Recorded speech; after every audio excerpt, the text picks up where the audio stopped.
Hi. So, in this short lecture, we're going to talk a little bit about communication in friendships.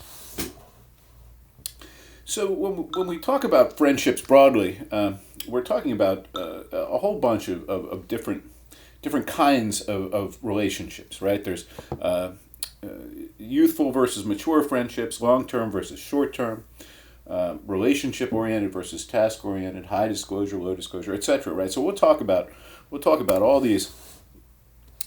So with youthful versus mature, right? We find that there are differences in how we conduct our friendships depending on how old we are. So preschool children, for example, usually don't have long-lasting relationships. They don't have enduring friendships, right? Stable, longer-lasting relationships only really form as we grow older, right? So, for example, as teens, we find that friendships become a more central part of our lives. Oftentimes, we might say that social life is more important than our family life, right? I know I remember feeling that way, for example, when I was a teenager. So as we become adults, we expand our circle of friends, and usually during this time, our relationships become more stable and mature. I remember growing up that a lot of people told me, oh, the friends you make at college are the friends you'll have for the rest of your life. And this is true. I am still friends with many people from college, but the point of this is that this is really a natural thing that comes with age, and in that relationships become more stable and longer lasting as you become more and more mature. Now, that said, when you get married, your time to support friendships can decline. So you'll see this in a little while, right? As you get older and your friends start to get married, they'll drop off. You won't see them as much, right? If at all, sometimes. Then in older adulthood, once you've had your kids and they're grown, friendships become important again. They become a really important form of social support, for example. Now, as we've already talked about, some friendships last for a lifetime. Others fade very quickly. Now, one of the things about social networks, websites like Twitter, Facebook, etc., is that it makes it easier to facilitate long-term relationships. So in other words, it's easier to stay in touch with people now. If you went to college up north and you moved down south, well, it's easy to still stay friends with those people on social media. Now, some relationships are what we would call task-oriented, right? So oftentimes, these kinds of relationships are based on shared activities, right?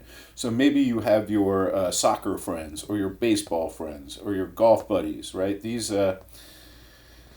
These friendships all arise from doing these activities with people.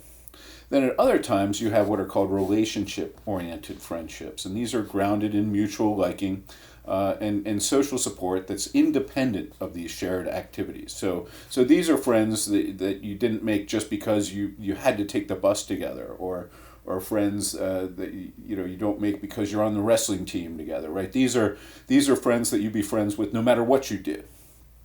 And of course, sometimes these overlap. Sometimes you meet friends in task-oriented relationships initially, and these become more relationship-oriented friendships as they progress. Now, the levels of disclosure vary in relationships from friend to friend, and we all know this. You don't need me to tell you that, right? You have some friends that you'll share more with than others. You have some friends that you'll disclose with more than others. This is really, when we say that someone's our best friend, right? Oftentimes that's the friend that we're willing to disclose the most to. Now, there are also high obligation and low obligation friendships. Now, a high obligation friendship is one in which you do anything for your friend. You usually respond very quickly to them. You'd help them out across a range of scenarios. So your buddy that'll get you out of jail when you call them and you're locked up, that's your high obligation friendship. That's the one where they'll do anything for you, man. Low obligation is when you don't feel that imperative to assist or to respond. And generally these are people that we know, but we're not really, really good friends with. Maybe better called acquaintances on some level. Now, frequency of contact can also vary greatly, and often more frequent contact results in higher levels of disclosure and increased senses of obligation. So what that means is the people you see more often, you're more likely to share with, and you're more likely to feel closer bond with, right? But this isn't always true. So, for example, some of the friends that I made in high school are still my best friends. And I would do anything for them, right? I would go bail them out of jail in the middle of the night, right? Even though I haven't seen some of them in, a decade. So this is a sort of a rule of thumb, but not always true. Now, when it comes to same-sex friendships, we find that women place a premium on talking about personal matters as a measure of closeness. So in other words, revealing personal information, reciprocal disclosure, these are how women judge how close their friends are, right? They're more likely to engage in increased levels of personal disclosure, both face-to-face and online. And they're better skilled at giving support and recognizing when people need support, right? This goes with women's higher emotional intelligence. Men, on the other hand, are more likely to create and express closeness through shared activities, right? What's known as closeness in the doing. So guys express their closeness and achieve this closeness by doing things. Man, let's go play basketball. Man, let's go fishing. Let's go hunting. Let's go, right? All these things that men tend to do together. So with men, it's not really as much about disclosure, right, as it is about your buddies helping you out and doing things with you. Right.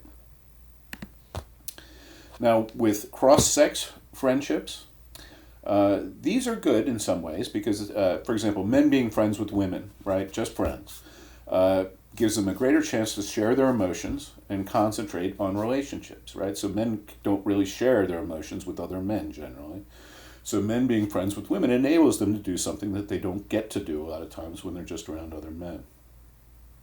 These kinds of cross-sex relationships also offer women a chance to lighten up and enjoy just kind of being stupid with each other, right, or with another person. Something that men like to do a lot, right? They get to just sort of sit around and do things without a whole lot of emotional baggage. Now, of course, the problem with men and women being friends is sexual attraction. So when we surveyed 150 working professionals, over half said sexual attraction was a factor in their cross-sex relationship, and this is especially true for men.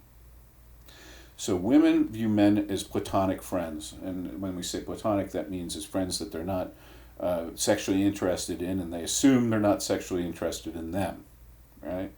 Men usually say that they usually feel sexual attraction. So ladies, all those times, all those men that are your friends, they're all thinking about sleeping with you. Right? You didn't know it. So when your boyfriend's like, that guy isn't your friend, he just wants to get in your pants, he's probably right. So that's something to think about. Now, speaking of which, friends with benefits. So friends with benefits are non-romantic, heterosexual friendships that include sexual activity. And these kinds of relationships are becoming more and more common. Of course, I don't know what COVID's done to that, but, I guess we'll see. So about 60% of college students report having been involved in at least one of these kinds of friends with benefit relationships. So you're doing it, right?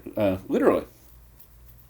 And there are differences according to gender or sex in how these relationships are perceived. So men say that, it's just about sex, right? Women, on the other hand, are much more likely to become emotionally involved in these kinds of relationships. So again, that probably is attributed to women's higher levels of emotional intelligence. So what's one of the things that's interesting is that studies show that these kinds of relationships routinely avoid explicit communication about relationship status. So you're sleeping with someone, you're not boyfriend and girlfriend, and you won't even talk about it with each other. So that's, maybe that's why you're not boyfriend and girlfriend. I don't know. But people in these kinds of relationships usually don't talk about it. That's it for Comm in friendships. And next time we'll talk about Comm in romantic relationships. Thanks for checking this out.